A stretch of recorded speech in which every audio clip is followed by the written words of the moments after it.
In this 5-part video series, we cover the very basics of Buddha's teachings, which are called the Four Noble Truths. We'll cover some interesting facts about Buddhism that may change your views about life.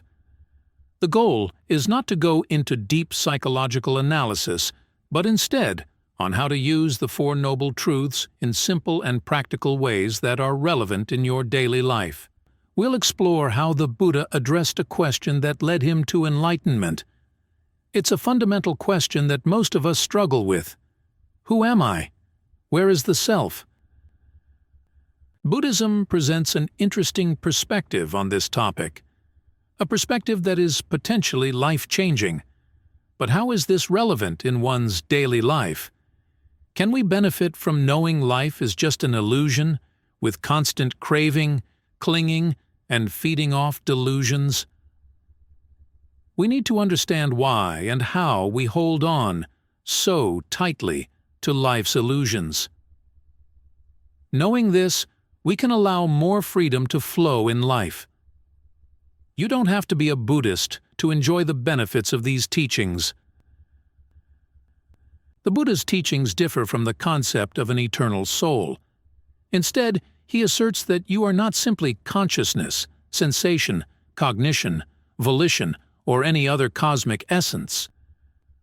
Ironically, while rejecting the idea of non-existence, the Buddha also affirms, saying that you do exist. The Buddha acknowledges reincarnation, but he dismisses the belief in a continuous self, moving from reincarnation life after life, instead emphasizing the concept of Anatta, or non-self.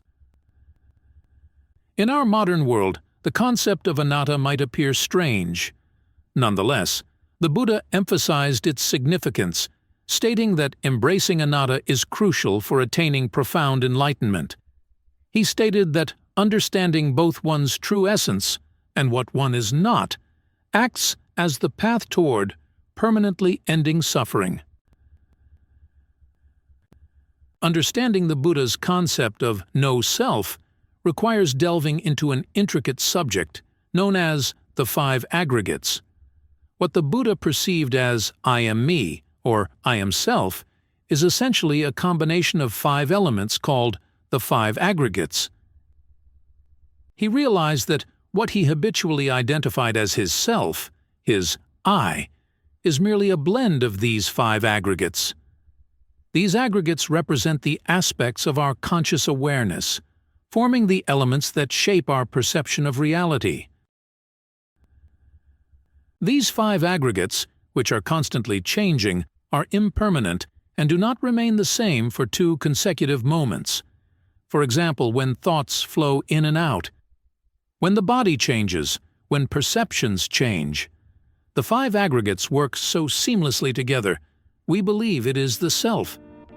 Mental fabrications have led us to believe that our self is permanent and unchanging, which is an illusion. We are very attached to this belief. The 5 aggregates are susceptible to illusions, making it difficult to discover your true self. If someone walked up to you and said, "Who are you?"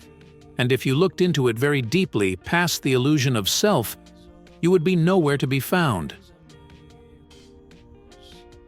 Do you identify with your physical body? The individual parts of your body?